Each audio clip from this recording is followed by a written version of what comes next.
Hey, what's up? Serena here from thriftdiving.com. Today we are finally going to be finishing the closet makeover. Remember, about a year and a half ago, I removed the wallpaper, I painted, I did part one of the closet makeover, the organizer, and I never got to part two. So finally in this video, we are going to do part two and finish this entire 5x7 walk-in closet. This video today is being sponsored by Ariat. I love their clothing. This is one of their shirts, my favorite. And today I'll tell you a little bit more about them. A big thanks to them for sponsoring this. But let's jump into this closet makeover because it's been a long time coming. And a long time coming indeed. I have been waiting for this moment. So remember, I bought 14 sheets of plywood, had the hardware store, cut it down into halves, and that big pile of wood sat there for months before I even got started. I mean, the fear was real, I'm telling you.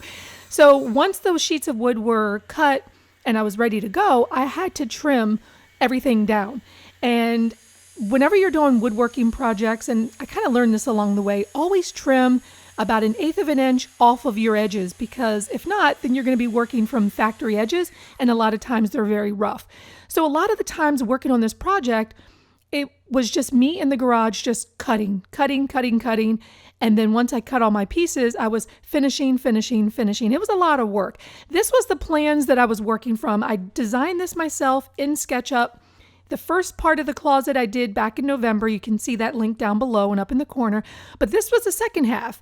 It had a shoe shelf. It had storage for luggage. I mean, it had drawers. And I thought, well, this should be pretty simple. I mean, it took me about 2 months to build. I mean, it's amazing how slow I am. But with SketchUp, you had all the dimensions that you needed. You just had to make sure that your drawing was correct. And I ran into a couple problems here where my dimensions were not correct because I was using the wrong thickness of plywood. So a couple of the things that I built were off by like 3/8 of an inch. Believe me, it's not much, but it makes a difference when you're trying to fit drawers into this custom dresser that you're building. And because I spent a lot of time over the course of 2 months working on this thing, there were days when it was really chilly and I needed extra, warmth, and there were days when it was super hot. So what I like about Ariat Clothing, who is sponsoring this video, is the stretch of the clothing and the fact that they have a lens cleaner built right into all of their button-down shirts, which is amazing, especially when you're woodworking and your glasses fog up with the mask. But the pockets, let me tell you, I got so used to having these pockets that if I wasn't wearing those clothing, I would just reach down and I'm like, hey, where's my square? Where's my pencils? So definitely wear the right clothing. Ariat is actually giving you 10% off your first order, so you can find the link down below. And all the clothing that I'm wearing in this video can be found down below in the link to my favorites. And I'm giving away a gift card too, so find those details down below. But here's one thing I want to point out to you. If you notice, there were times when I was not wearing the appropriate footwear. And I actually dropped a huge piece of plywood on my foot and it was not good. So I learned my lesson. I got my Ariat boots out with the composite toe and I learned my lesson. And yeah, so definitely make sure you cover those toes when you are in a workshop. Don't do open toes. Don't do sneakers. Wear something that's going to protect your toes if you drop something. Now, what you haven't seen behind the scenes, I've been doing a lot of cutting, a lot of measuring, and a lot of finger crossing, just making sure that everything fits. But what we're gonna do now is we're gonna lay everything out, we're gonna mark all the wood and start assembling. But first, let's do a little bit of testing to make sure we know how this is gonna be assembled. That's really important. You can see I'm having some space issues there too, right? Well, I decided to start assembling the dresser. So this is the dresser that will have two sides, a top, and it will also have, I ended up doing a bottom too. Initially, I didn't have a bottom, but I added that. Now, this here that I'm cutting, these are the braces. These are the parts that are going to go on the back so that I can adhere it to the studs. You don't want this dresser just sitting in your closet by itself. It has to be anchored. So in order to join this wood together, I'm using this domino. Most people aren't going to have a domino. They're going to use either a pocket hole by Craig or they're going to use a biscuit joiner. This uses little pieces of wood, and so I had to create this hole on the side of the dresser, and that part was a little challenging because it took some time to figure out how to use this properly. Now remember, I used 14 sheets of plywood, and that's only because I didn't make any mistakes. I didn't have to recut any pieces of wood. So take your time, dry fit everything together like I'm doing here, And you'll notice that the back of the dresser does have a rabbet edge so that I can put a back onto the dresser, like a 1/4 inch backing. And what I liked is that you couldn't see any of the exposed joinery, right? Like with a pocket hole, you can see that. I like that you couldn't see it on this one. So knowing that things were going to fit together pretty good, I went ahead and started putting those braces in place, gluing the dominoes into place. This also took a lot of time too. I think pocket holes are a lot faster, but I really like using the domino and I like the strength that it provides. But there were some hiccups that I had when doing this, and some of my measurements were just a little bit off, but overall it was coming together. Now the challenging part, the next challenging part, they were all challenging parts. Let's just put it that way. But anyway, the next challenging part was trying to figure out how I was going to attach the right side of the dresser and tap that into place and get it on there securely. Not having a lot of space was a challenge for me. So if you were thinking about building a closet makeover, think about where you're actually going to be putting this together. Is it something that you're going to have enough space to assemble like in the garage and then carry upstairs, or are you going to have to assemble it inside of your closet? Next up, it's time to do the drawers, and I won't walk you through exactly how I did the drawers, but I will share with you some really important common knowledge about drawers. You can find the blog post down below with all the step-by-step instructions, but basically a drawer is going to have a 1/2 inch plywood, which is what you see me using here. It's going to have a front, a back, and 2 sides, and I definitely recommend that you use the Craig jig for constructing these. You don't have to use a domino. You can use a domino, you can use a biscuit joiner, but I really think the Craig jig is a little bit faster and gets it done just as well, if not easier, than the domino.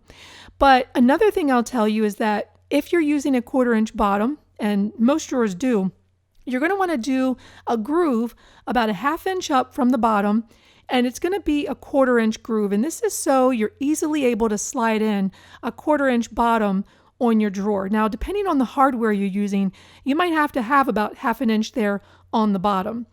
And I'm going to be using undermount slides. They're pretty much invisible. When you open the drawer, you can't see them.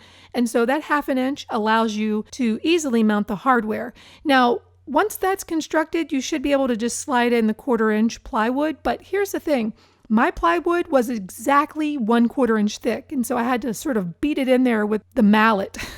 But smaller sheets of plywood are actually a little bit undersized, and they slide in a lot easier. Once the top was on, it was time to flip it over, and you should see that there's a 1/2 inch all the way around. But I forgot to do something really important. Whenever you're building drawers and you're using undermount slides, you always have to cut a little section out of the back, about 1 3/16 by 1/2 inch, I believe. So ideally, this should have been done before I constructed the drawer, but it wasn't until I did it that I was like, oh shoot. And there's also a little hole that's required too. And here's why. When you put the undermount slides on, they hook in the back of your drawer. So if you're doing an 18-inch drawer, you're going to use an 18-inch slide. There's a really good blog post that I found online that shows you how to do this and to do the measurements for the drawer size. I'll leave that down below. Once that was done, it was time to attach the drawer front. And for this, I just used a countersink bit, used a couple of screws, made sure they wouldn't go through the table into the front of the drawer front, and secured it together. But I didn't glue it yet. I just wanted to make sure that it fit together and that it looked the way I wanted it to look. Later, I went back and actually glued it and then screwed it. And to let you know, I did learn my lesson. I did cut those notches and did those holes before the other ones were constructed. So I learned my lesson. So now I could start gluing this together and start assembling this. And the next part was to attach the drawer slides in the box to make sure that when these drawers go in, not only are they even, but I also want to make sure that they're set back a little bit because I wanted them to be flush with the edge of the dresser.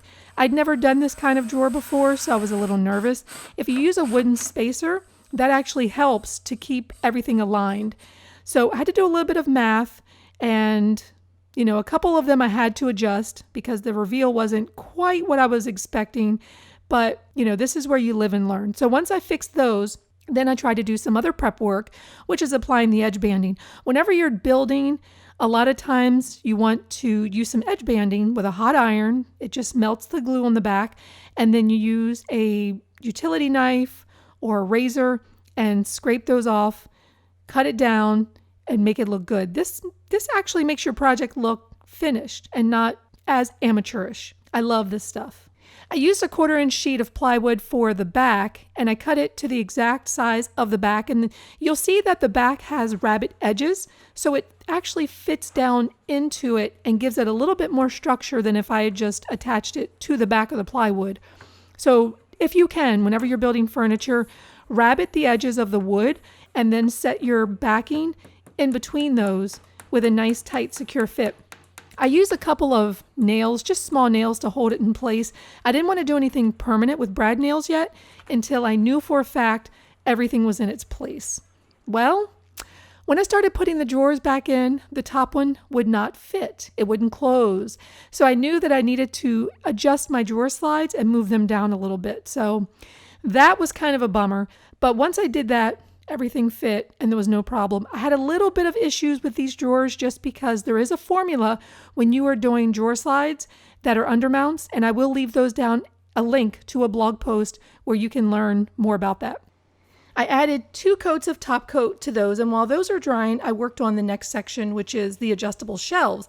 I used a router and did a rabbit edge so that, again, I'll be able to put a back on it.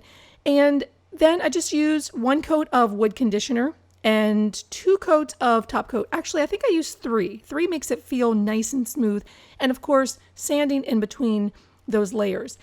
Next, it was time to do the hardware. And whenever you're doing hardware, you definitely want to make sure that you know the measurements of your drawer, where you're going to place them, because you don't want it to be crooked. It's going to throw everything off. Here's the thing, when you drill, you're going to get some tear out on the back. So you see I'm trying to hold a piece of wood here.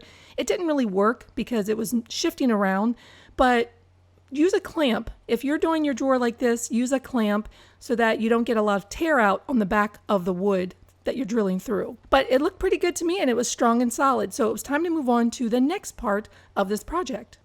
I needed this built-in dresser to be flush with the wall, so I had to remove a little bit of the molding there.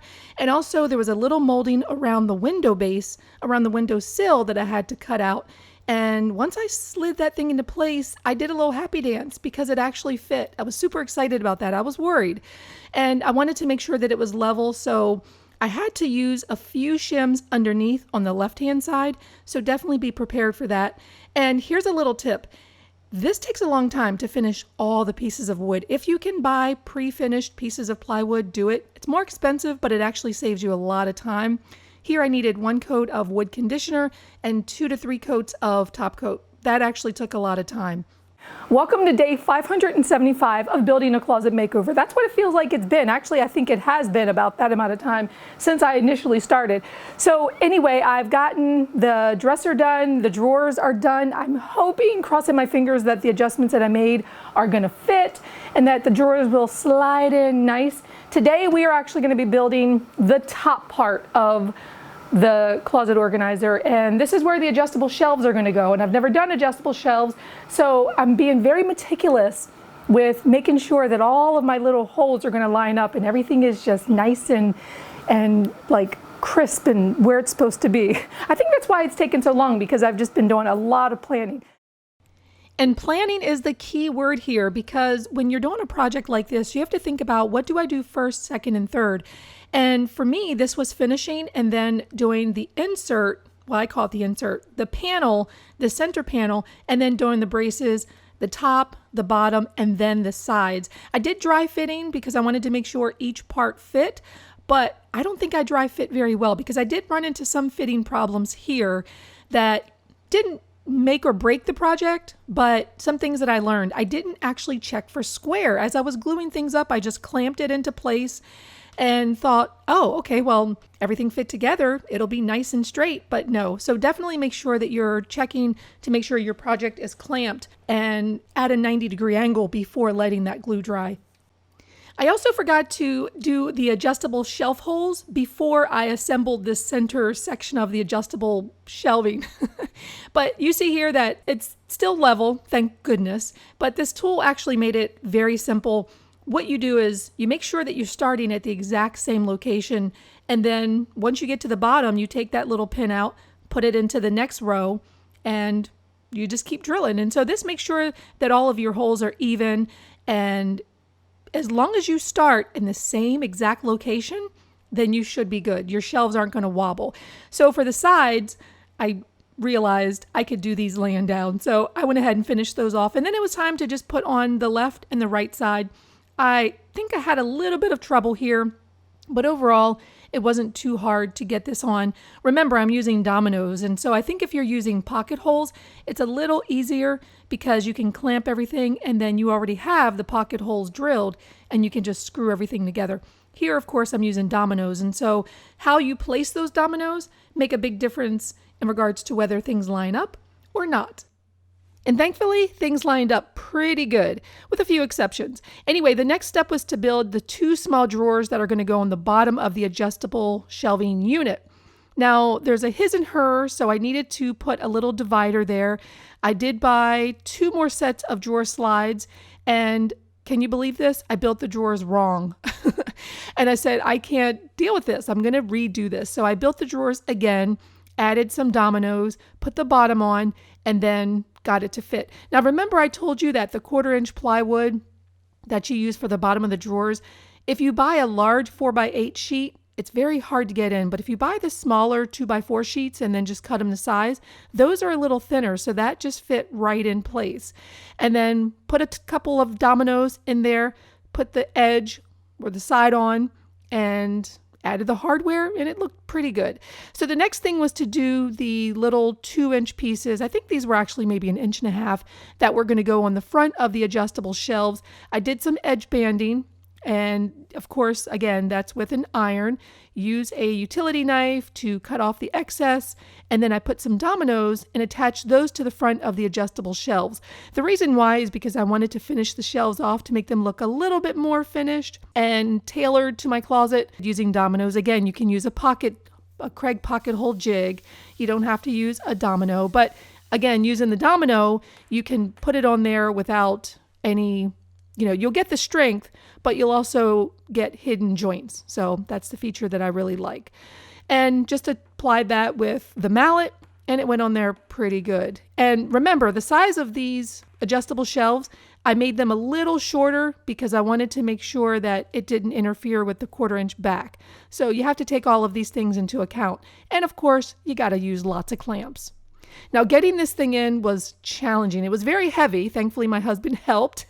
He does come around and help when I need him to, but it was hard to get it in place because the light was in the way. So we had to just hoist that thing up there. It took a couple of attempts, but we finally got it up there into place and kind of didn't fit. I mean, it fit, but it was not straight. Remember, I didn't check for square, so I had a little bit of a gap there between the 2 units, but that was okay. I don't mind that.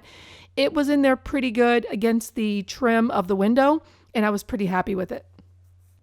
I forgot to add some of the edge banding before I constructed it, so if you can do your edge banding before you construct your closet organizer, definitely do it. It makes it so much more simple. So some of the pieces I did afterwards. All of the units were secured with 2.5-inch cabinet screws that went right into the studs. And then it was time to move on to the adjustable shoe shelf. You see it there on the left. I wanted to create some storage for the luggage that we have in the closet, but allow it to have space for boots and small shoes and big shoes. And so these were going to have 2 large pieces on the side. I didn't break this down into smaller sections. This was just one big section. And again, it was going to be adjustable. So I used the same tool to do that. And the biggest problem with the adjustable shelf for the shoes was, where was I going to assemble this thing? Could I do it in the garage? I didn't think so. I could do some parts of it, like I did the other adjustable shelves, but I wasn't going to be able to do the entire thing. So I took the center panel, took the braces at the top and bottom, and then put on the top and the bottom, again, using dominoes, hammering them into place with the mallet, and then using clamps to secure it. Here, I thought that I did a good job by checking to make sure that it was squared before that glue dried, but unfortunately, I was still a little off, and it did later pose a little bit of a problem. But anyway, I was able to get it to work, and yes, I like watching the Golden Girls when I work. Who doesn't love the Golden Girls? Anyway, once that dried, then I took it upstairs to do a test fit to make sure that it fit. And that's where I discovered that I was having some problems getting part of it to fit the holes that I drilled for the dominoes. So I ended up making some adjustments. I won't go through all of those adjustments, but overall it turned out pretty well.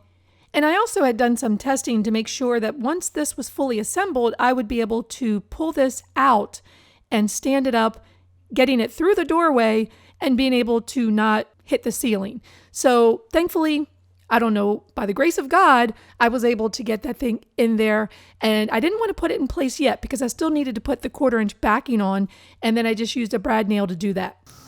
Okay, so I'm almost done with this closet makeover, I promise you. The only things left to do now are, I've got the shelves for the adjustable shoe shelf, and I just have to put some, I think I already did wood conditioner on some of these, but I'm gonna go ahead and just do another coat of wood conditioner, sand those down, add a little bit of top coat, 2 coats, definitely 2 coats at least. I've got a piece here that I'm gonna be using for a desktop.